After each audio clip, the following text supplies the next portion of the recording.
en jaune et les phrases dans lesquelles il manque un mot. Vous allez essayer de remettre les bons mots au bon endroit. Lorsque je crée les exercices, ils peuvent s'auto-évaluer. Ils s'entraînent, ils voient le nombre de points qu'ils ont réussi leur score.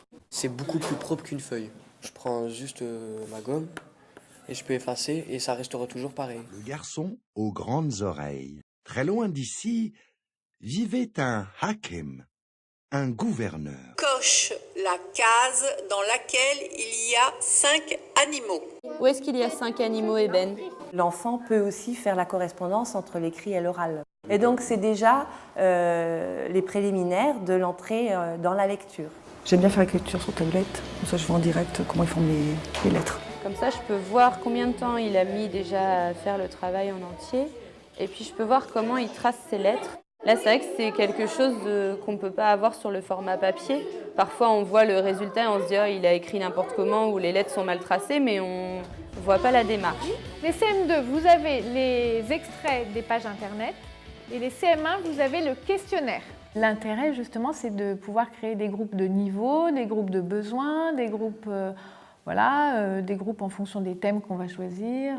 C'est très simple, hein, c'est 3 clics. Le gros avantage, c'est de pouvoir utiliser une pédagogie effectivement différenciée. Je vais aller beaucoup plus vite pour lancer la séance, il suffit d'appuyer sur 3 boutons sur l'ordinateur. Vous prenez ça, une ardoise, vous allez vous mettre dans la zone de travail numéro 3, hein, et puis vous m'installez le système va-et-vient. Est-ce que là, c'est conforme ou c'est non conforme? Non conforme.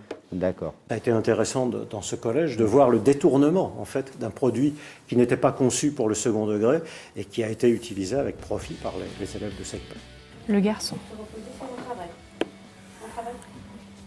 mange une glace. Ça nous permet aussi d'affranchir certains élèves de difficultés matérielles. Il y en a qui ont des difficultés de coordination, de motricité fine, etc. Donc momentanément, ça me permet de leur faire travailler sur la compétence que je voulais faire travailler et pas sur le découpage, le collage, j'ai perdu mon étiquette, elle est tombée, etc.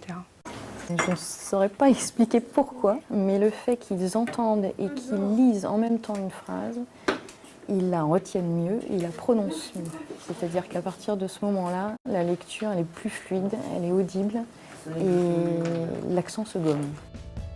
Alors la plus-value avec l'ENT, c'est qu'effectivement, une séance qui est distribuée sur les ardoises, l'élève peut la consulter de chez lui, il peut la reconsulter ici en classe. Moi, je peux annoter.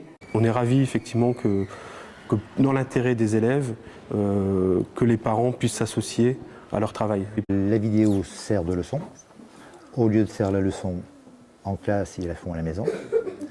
On voit la vidéo le lendemain. Ils font le questionnaire par rapport à la vidéo.